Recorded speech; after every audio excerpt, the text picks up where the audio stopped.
E eu vou convidar agora, então, o nosso próximo palestrante, que vem trazer mais um case de sucesso, é o Clécio Vinícius E. Silva, gerente de educação do Senai para o estado de São Paulo, e ele vai falar sobre o tema profissional à prova de futuro, e terá 10 minutos aí para fazer a sua apresentação. O Clécio Vinícius, ele é formado em Pedagogia pela Unicamp, é especialista em Regulação de Aviação Civil pela Federal do Rio de Janeiro, tem MBA em Gestão Escolar pela USP, realizou cursos e estudos na área de Aviação Civil e Regulação nas seguintes instituições: FAA Academy, nos Estados Unidos, Georgetown University, em Washington, e na JA Training, na Holanda. Foi representante do governo brasileiro para a área de ensino na Comissão Latino-Americana de Aviação Civil, na área de inovação.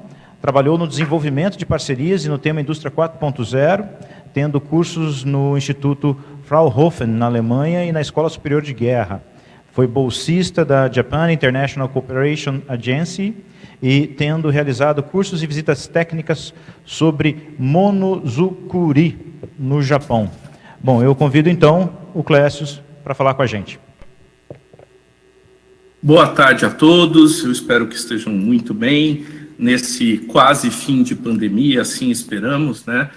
Não posso deixar de começar agradecendo tanto a organização quanto aos colegas da mesa aí, Almério, Ernesto, Veridiana, muito obrigado.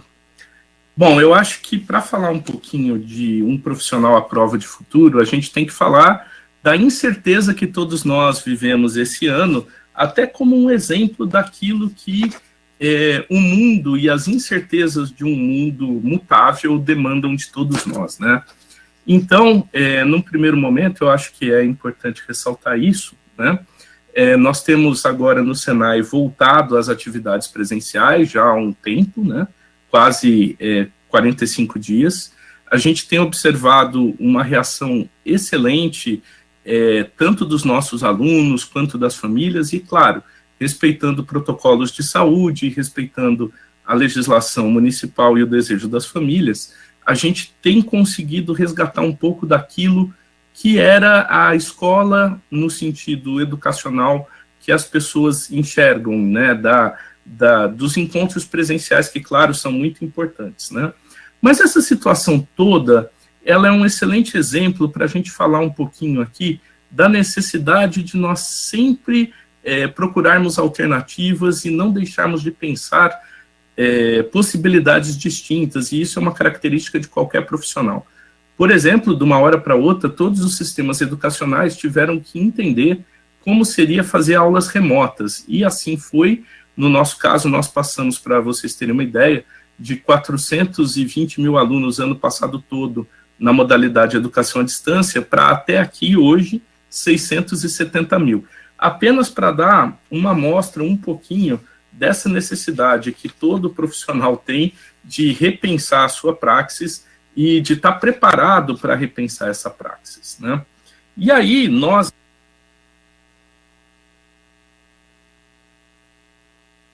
enquanto empresas, sociedades, enquanto instituições, temos uma série de desafios, né? Quando a gente falou dessa questão da pandemia, desde como responder num primeiro momento à crise, como pensar a retomada, e depois, e aí é o ponto que eu queria chamar a atenção, a necessidade de reimaginarmos o futuro, e reimaginarmos, e aí eu queria colocar aqui uma questão muito forte, a necessidade de reimaginarmos as nossas instituições educacionais. Os jovens têm feito, a seu modo, um protesto em relação aos modelos tradicionais de educação, né? Quando a gente percebe em alguns momentos a resistência de alguns, a permanência de tentar ficar 4 horas sentado, né, num ambiente de ensino que se tornou à distância, mas que não pode ser apenas transladar uma realidade que era presencial para uma realidade de educação à distância, né? Por isso mesmo, a gente tem brincado que a gente está mudando no Senai esse conceito para a educação online, né? A gente defende que o online aproxima, ele não distancia. Isso é um ponto que eu queria colocar aqui. Dito isso, a gente vai falar um pouquinho de como que é pensar as profissões e, portanto, os currículos que formam esses profissionais nesse mundo tão incerto e tão instável que vivemos. E nesse sentido, é importante dizer o seguinte, gente, olha, o que realmente faz o ser humano diferente de máquinas, mesmo as que têm inteligência artificial, é a capacidade de criar e imaginar, né? Então, a gente tem que cada vez mais investir e focar nesse ponto centralmente em nossos currículos. Isso é uma característica importante. E isso não significa, ao contrário, não significa dissociar de tecnologia, significa entender que criatividade, imaginação e tecnologia é o trinômio do século XXI. Você não consegue desconectar o domínio tecnológico no sentido mais amplo dessa capacidade de criação e imaginação, daí porque não só a área de soft skills é importante, mas a razão pela qual a educação hoje tem que investir, por exemplo, em artes e em processos de criatividade. Um outro detalhe que eu queria chamar a atenção é a nossa necessidade de articular parcerias com o setor produtivo, como o professor Almério colocou, e eu queria colocar aqui apenas como exemplo, recentemente nós tivemos a inauguração de uma bolha 4.9G com a Nokia, né, preparando as nossas unidades para esse desafio que são as consequências tecnológicas de uma internet 5G, com tudo que ela acarretará, desde o seu dia a dia na sua casa até aos processos produtivos, tá? Quero dizer também que é importante a gente ficar muito atento aos processos de transformação do trabalho no setor produtivo. Nós, no Senai, temos uma parceria muito forte com duas instituições do mundo, mas eu vou destacar aqui a BIB, que é um instituto de pesquisa da Alemanha, voltado aos estudos sobre o mundo do trabalho e ao desenvolvimento de currículos para o mundo do trabalho, e a gente tem feito essa parceria para entender esse mundo instável e imutável e estarmos mais adaptados a essas transformações, tá?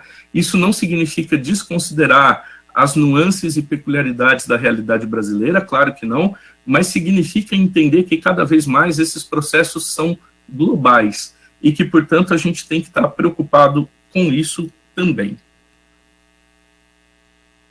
Bom, fundamentalmente, a gente entende que a educação profissional se insere nesse conceito de desenvolvimento de talentos. Talentos para a sociedade, talentos para o terceiro setor, talentos para empresas, talentos para o setor público, né? E por que eu quero colocar isso, gente? Porque, por muitas vezes, a gente observa que, em muitas das famílias, não há um ambiente de discussão, de entender essa conexão entre mundo do trabalho e mundo educacional, e isso não é culpa da família. Às vezes é uma família que não teve oportunidade de vida e não teve uma construção cultural que isso permita, e que nós, enquanto instituições educacionais, temos que dar um valor muito especial a essa questão.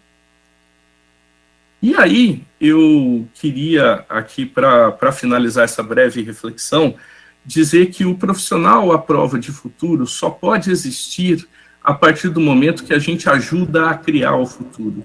Se nós, enquanto instituições educacionais, ficarmos como espectadores dos processos de transformação da sociedade, nós certamente teremos um delay muito grande para conseguir acompanhar essa intensificação da velocidade de transformação do mundo. Finalizo, portanto, citando o Peter Drucker aí, que a melhor forma de predizer o futuro é criá-lo, ou pelo menos contribuir com a criação dele.